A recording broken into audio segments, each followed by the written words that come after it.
La vida de 8 millones de colombianos pende de un hilo de agua que se conoce con el nombre de Río Bogotá.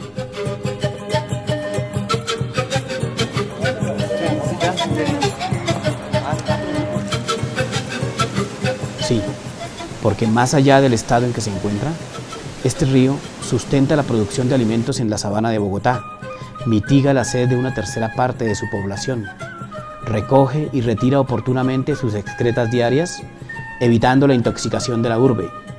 Y, como si esto fuese poco, le sobran fuerzas para generar la energía que mueve el desarrollo de la ciudad y que alumbra en cada uno de sus rincones. ¿Puede llamarse a esto un río muerto? El río Bogotá, Funza o Patí, ha sido siempre el más fiel testigo de nuestra historia en todas sus facetas, en la alegría y en la tristeza, en el orgullo y en la vergüenza, en la pasión o en el sosiego. Sobre sus riberas floreció una de las más grandes civilizaciones latinoamericanas de todos los tiempos. Por su cauce se orientó la ruta de los conquistadores. En sus aguas se lavó el pecado de la tragedia chiccha. Sobre sus puentes se libraron épicas batallas y entre sus arboledas se escribieron poemas, se consumaron amores y se rompieron juramentos.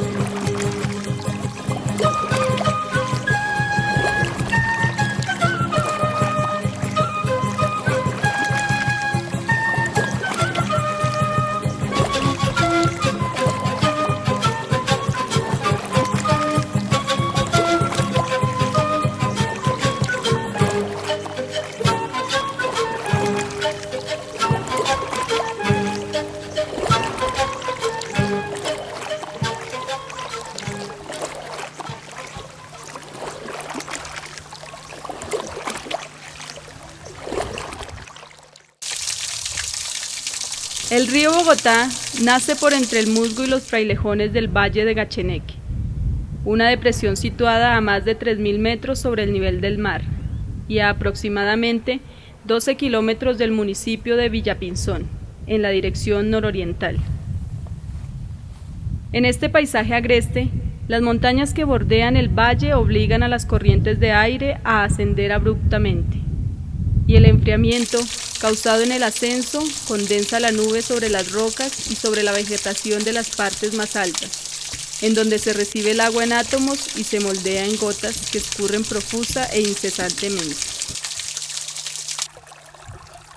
El agua cristalina, recién destilada, fluye cuesta abajo por entre las piedras y matorrales, formando 1 millón de hilillos de agua hasta llegar al fondo del valle, centro de acopio en donde la nube transformada en lago se convierte en el vientre gestante del río Bogotá.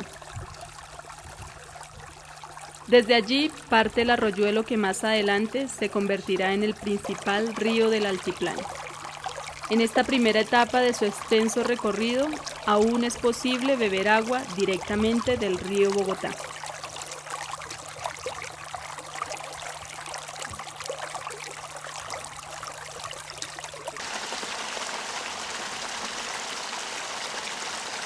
Pero el descenso del agua de la cima al valle no es una línea recta, todo lo contrario, es un camino tortuoso, azaroso y pausado en cientos de pequeños estanques naturales. En algunos tramos del descenso, el agua fluye superficialmente, pero en otros se infiltra en lo profundo del terreno y continúa furtivamente su descenso para volver a aparecer más adelante. Algunas veces en forma de discretos lagos,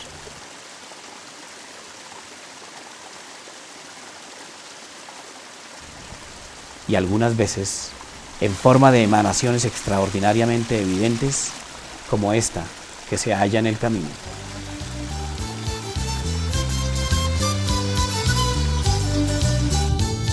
Pese a que en este lugar los suelos son pobres para la agricultura, el carácter de reserva forestal que rige sobre este valle lo ha protegido contra la incursión humana y ha hecho que prosperen allí diversas formas de vida, tanto vegetal como animal.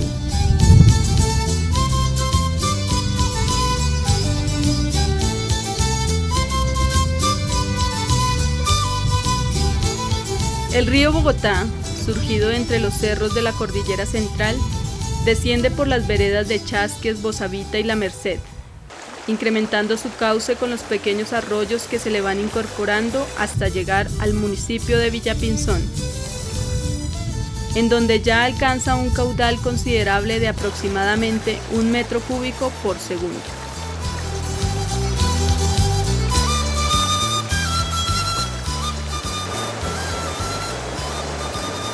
En este breve recorrido, el río Bogotá, aún infante, comparte con sus vecinos una buena parte de su caudal para el cultivo de la papa, del maíz y de la arveja.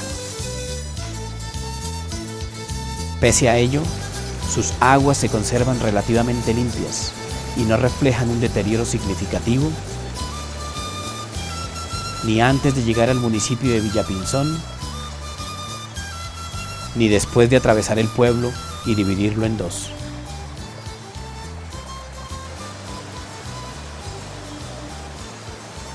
Cabe preguntarse entonces, ¿por qué más adelante se ha deteriorado en solo 100 años un recurso que la naturaleza se tardó más de 10.000 en componer?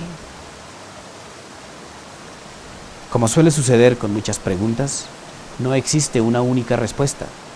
Sin embargo, una de ellas quizá pueda encontrarse en la pésima relación que hemos tenido con nuestro vecino, el río. Ese es nuestro enfoque. Y es que así como existen una serie de reglas y principios que regulan la convivencia entre individuos de diversas especies, así también, entre el río y sus vecinos, es necesario establecer unas normas mínimas de convivencia. Y puesto que todos sabemos lo desagradables que son las relaciones hostiles entre vecinos, resulta evidente que no existe un camino diferente al de empezar a construir relaciones verdaderamente amistosas con nuestro vecino, el río.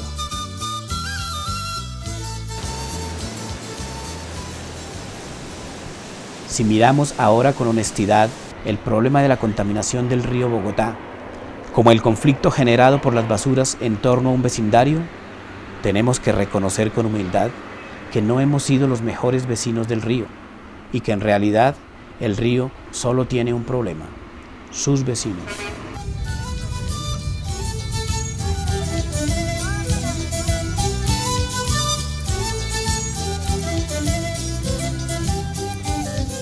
Y, en este caso, vecinos del río somos todos los que de alguna manera o en algún sentido estemos relacionados con él.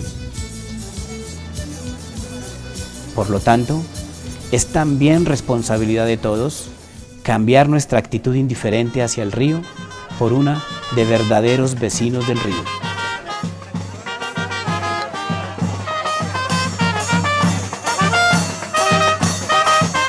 Algo que ya se empieza a hacer en algunos de sus tributarios.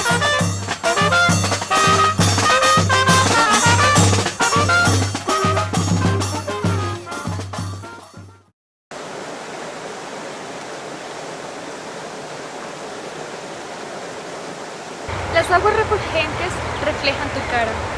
Ellas conocen los sentimientos de cada celda. Han llegado a la tierra para hacer crecer. Los espíritus del agua cantan la canción de la vida a través de los ríos, los mares y la lluvia. Las limpias lágrimas del rocío y nacimientos de agua renuevan la vida. El jefe del clan de las sagradas aguas toma todas las formas que fluyen, donde te reflejas en las gotas de rocío, baila en la tempestad del trueno y apaga la sed de los desiertos. Viaja desde las nubes de la sabana Bacatá para volver al cielo como protector sagrado de la naturaleza. Nos enseña muchas lecciones de flexibilidad y tolerancia, con el seguir de su curso, acomodándose a las formas y caudales, sin combatir nunca las corrientes u obstáculos de la vida que dirigen nuestro crecimiento. Como jefe guardián del clan pregunto, ¿das las gracias por las lágrimas de rocío que derramas, el agua que bebes o con la que limpias tu cuerpo y tu casa? Las proximidades purificadoras del agua nos permiten acoger nuestro próximo paso del crecimiento, orgánicamente, emocionalmente y eternamente. Como jefe del clan del agua, te invito a ser vigilante de esta corriente. ¿Te comprometes? Piénsalo bien antes de contestar. Mensaje indiano. Nación Chibcha, Huizca.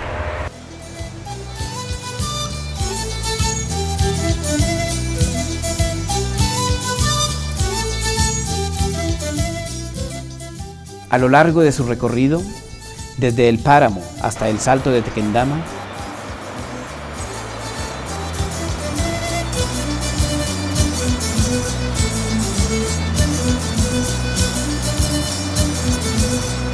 y desde allí hasta su desembocadura en el río Magdalena,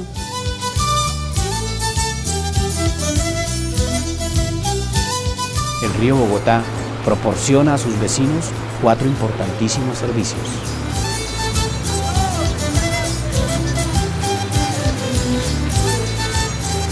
Agua para el consumo humano. Agua para irrigar los campos.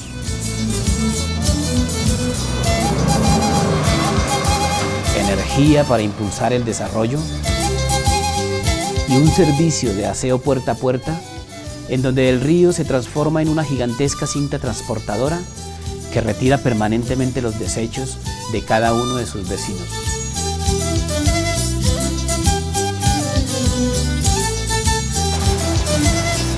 Si esta cinta transportadora detuviera su movimiento por unos pocos días, todos los pueblos de la sabana, incluyendo la capital, Bogotá, colapsarían rápidamente, ahogados en sus propios residuos.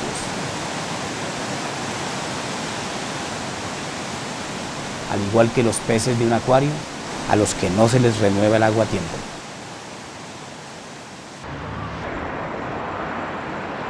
Es básicamente como consecuencia de este último servicio, en el que intervienen consciente o inconscientemente cerca de 8 millones de personas, que el río Patí se va transformando lentamente en río Bogotá.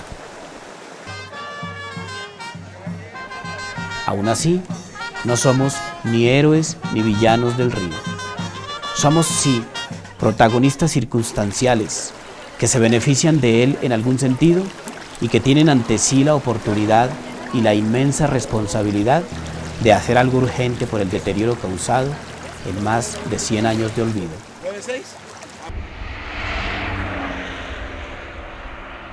El río Bogotá atraviesa el municipio de Villapinzón y penetra serpenteando el valle de Chocontá hasta llegar a las rocas de Suezca, sitio de encuentro para escaladores y amantes del deporte extremo.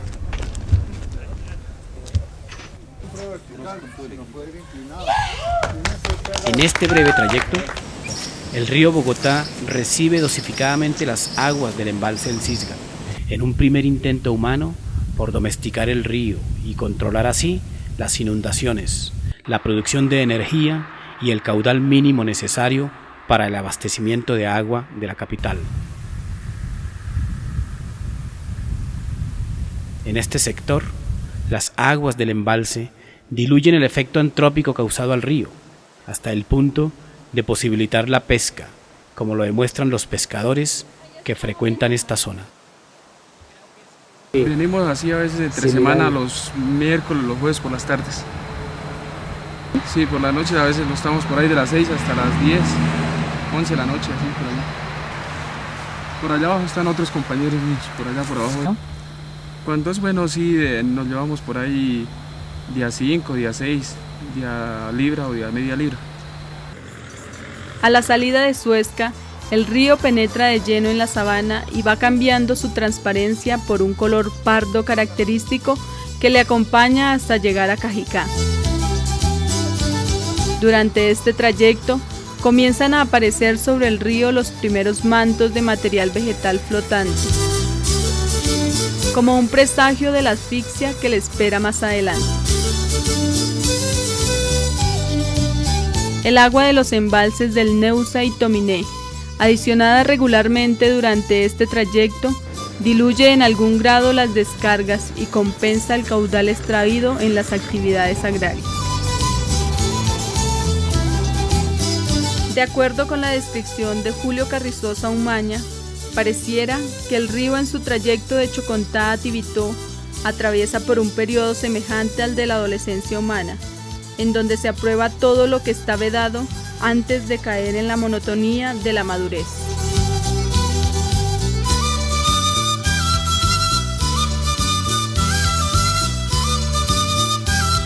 Justo antes de llegar al puente del Común, un ramal artificial del río Bogotá separa una fracción de su caudal para depurarlo del detritus recibido hasta este punto y para enviarlo posteriormente a domicilio puerta a puerta. Esta fracción purificada del río Bogotá emerge cada día por las llaves y válvulas de cada vivienda.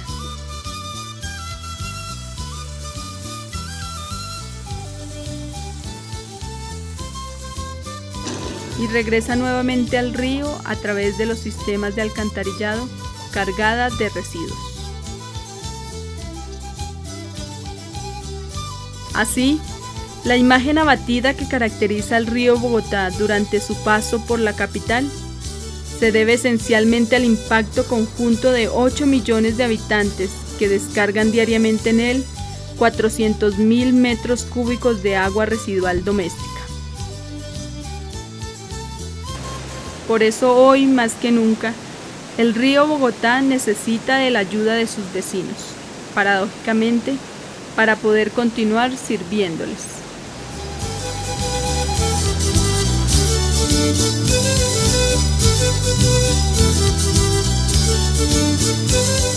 Pese a todo, el río sigue vivo. No se observan ranas ni peces porque la vida aquí ha adoptado diversas formas anaeróbicas en respuesta a unas condiciones cambiantes y cada vez más críticas.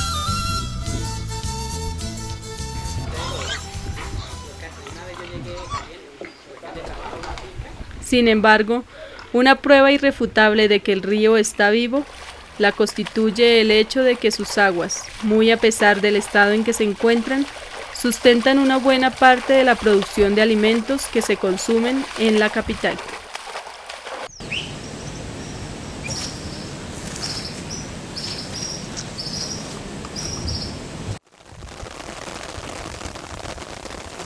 Pero las dificultades del río Bogotá no están relacionadas solamente con la variación de la calidad de sus aguas, sino también con la variación del caudal a lo largo de su trayectoria.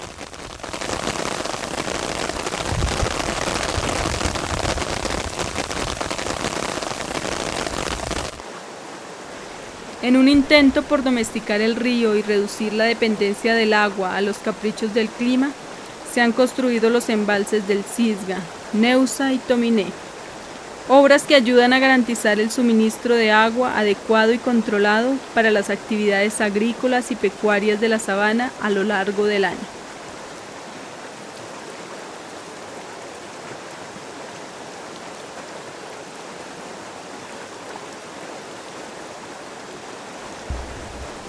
Y un embalse más al sur de la capital, el embalse del Muña, para aprovechar la energía potencial del río en su caída.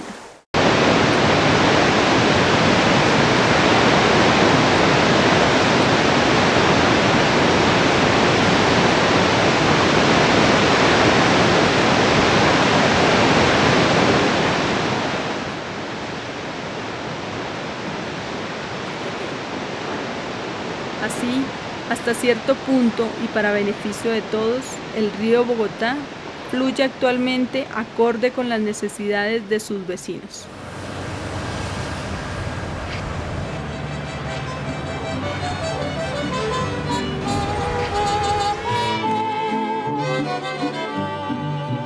No sé por qué dices que Indudablemente, y como en cualquier otro lugar, el deterioro y la historia misma del río fluye paralela a la historia y al desarrollo de la comunidad que vive en su regazo. No creas que siento el amor que perdí. La prueba bien clara esta tarde has tenido. Pasaste con otra por verme sufrir. Y en vez de enojarme como tú has creído, di vuelta la cara y me a reír. Si lloro no creas. Así se desprende de la descripción del río Bogotá, realizada por Francisco José de Caldas, en una época en que la población de la capital era aproximadamente 1000 veces inferior a la actual.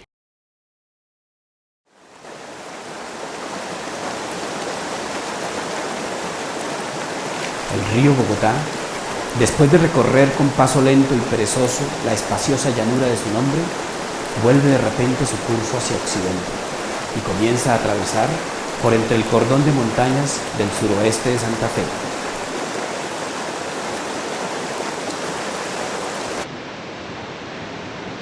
Aquí acelera su paso, forma olas, murmullos y espumas, corrientes impetuosas, golpes contra las rocas, saltos, ruidos majestuosos suceden al silencio.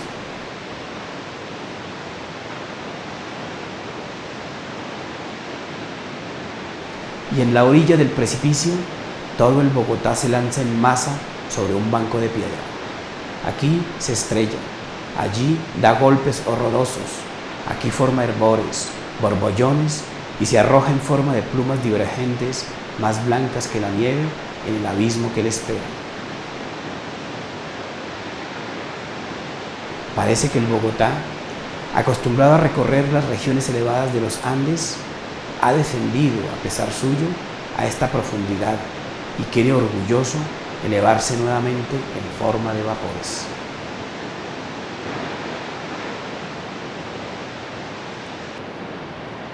Y agrega Francisco José de Caldas.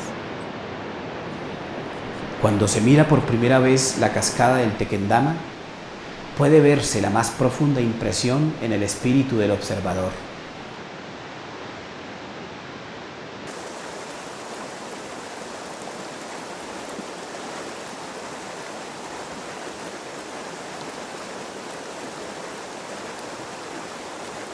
Todos quedan sorprendidos y como atónitos, los ojos fijos, los párpados extendidos, arrugado el entrecejo y una tímida sonrisa manifiesta claramente las sensaciones del alma.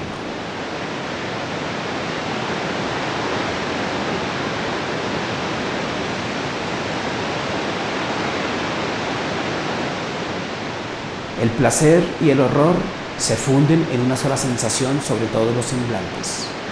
Parece que la naturaleza se complace en mezclar la majestad y la belleza con la curiosidad y el espanto, una sensación híbrida habitual en la vida del ser humano.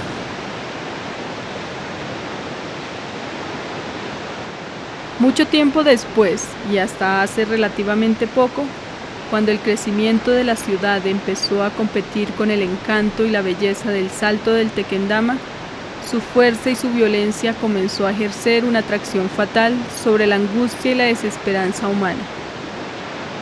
También en las aguas de este río hay quienes hallan consuelo al momento de partir. Hace un año un joven de 16 años, hijo único, que la mamá se había separado por problemas, no sé. El padrastro le pegó, fue el joven al colegio, le comentó a sus compañeros de décimo que se iba a suicidar. Sí. Los compañeros fueron y avisaron a la rectora, no les hizo caso, les avisó al CAI de Bosa, no les hizo caso, y ellos vinieron, y el chico todavía no había llegado. Hablaron con una cuñada mía, que si lo habían visto, y ella dijo que no lo había visto. Cuando lo vieron que se bajó, conversaron, no sé qué conversaría. Se bajó en el hotel en un bus. ¿El Castillo? Sí, se tomó una gaseosa y siguió. Los otros chicos estaban arriba. Y bajó el chino corriendo, conversaron, se quitó la camiseta, la lanzó, y luego se lanzó de picada por el barranco porque el río no tenía agua.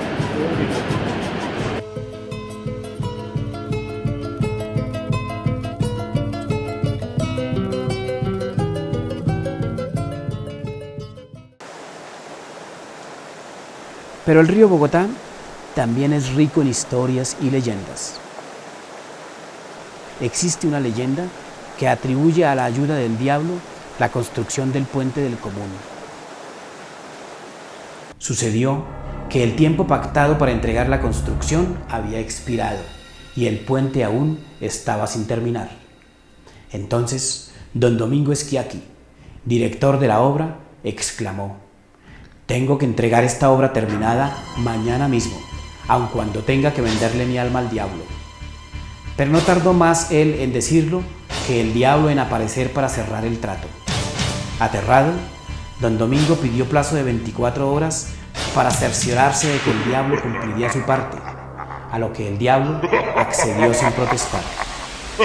Esa noche llegaron centenares de miles de demonios que con ruido pavoroso terminaron la construcción antes del amanecer. Y a la mañana siguiente se presentó el diablo nuevamente a exigir lo convenido.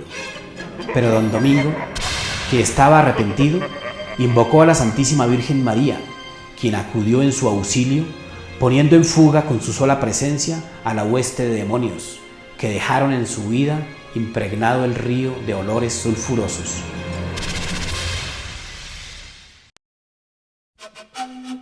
Otra leyenda narra la triste historia del indio Tizince. Por aquella época, se había dado a conocer una prohibición del gobierno sobre el libre uso de las aguas del río Funza. Pero como los indígenas estaban acostumbrados a sacar del río su sustento, no podían abandonar esa costumbre, pues de ello dependía su vida. El indio Tizince, que pescaba de noche porque de día era imposible, fue a pescar aquella noche con su hija María, con Gervasio, su niño pequeño, y con el perro. Tizince y sus hijos navegaban con temor y tristeza, recogiendo tal cual pescado en su recorrido. Entonces sucedió que la balsa de Tizince se enredó en unos juncales y todos cayeron al agua. El padre alcanzó a salvar el niño, pero tras infructuosa búsqueda, se dio cuenta de que lo único que le quedaba por hacer era regresar al rancho para contarle a su esposa la infausta noticia. Esta historia termina con estas palabras: la tumba fue el único tributo de igualdad para María. La fraternidad fue tal como se ejerce con los pobres de Nueva Granada. Los beneficios de la libertad, su historia los manifiesta. Quiera el cielo que algún día tengamos los granadinos paz, para que mejore la suerte del pueblo y con ella la de los pobres indios. Quiera Dios que haya justicia, que es la mejor de las garantías para pobres y ricos, para peones y propietarios. Pero quizá el mayor tributo literario al río se deba a don José Manuel Marroquín, autor de El Moro.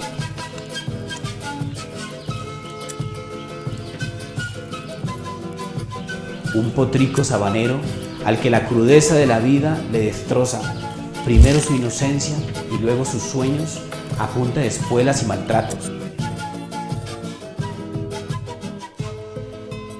y cuyas vivencias diarias reflejan con rudeza la suerte sellada de los desposeídos.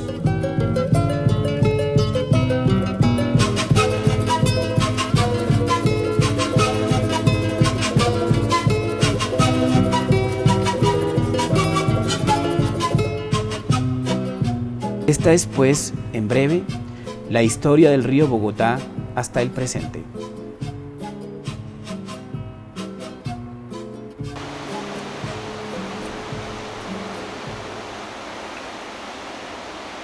Pero la historia es un libro que se escribe permanentemente.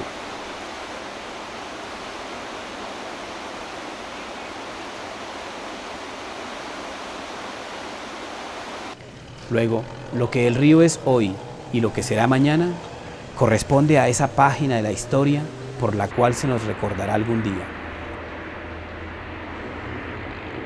Es esta página de la historia y no otra la única que podemos transformar con nuestras actitudes, con nuestras acciones y con nuestras decisiones. ¿Está bien? Gracias.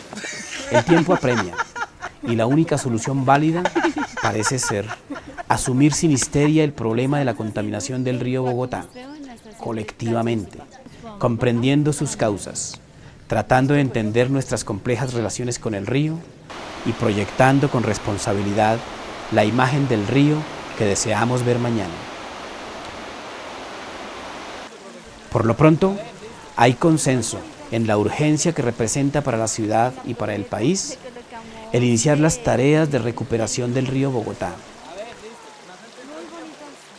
Se sabe que al igual que su contaminación, este será un proceso lento y gradual, y que por lo tanto se requiere de paciencia y perseverancia. También se acepta que la recuperación del río es indispensable e impostergable, porque el uso del río como receptor de aguas residuales domésticas entró en conflicto con el uso del río como fuente de agua para todos los demás propósitos.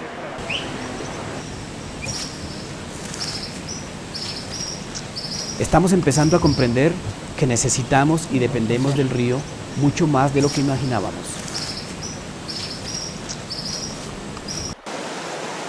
Y estamos adquiriendo el compromiso de recuperar y preservar el más valioso patrimonio histórico, ambiental y paisajístico de la sabana de Bogotá.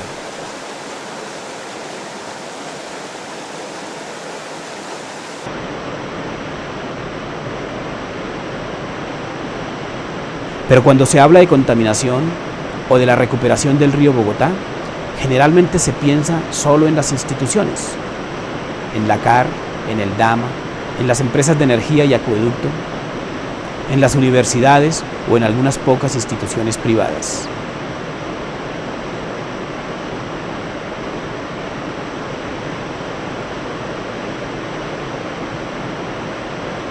Pero, ¿qué papel juegan todas las demás personas que constituyen más del 80% de la población? Aparentemente no mucho, pero la verdad es que sí. A todas las demás personas nos compete la responsabilidad de adquirir y difundir una imagen más objetiva del río. Nos corresponde reducir nuestros impactos al río, incorporando cambios simples en nuestra rutina diaria. Nos corresponde liberarlo del estigma de cloaca y río muerto. Y nos corresponde entender que no podemos escapar a la disyuntiva de tener que ser parte del problema o parte de la solución.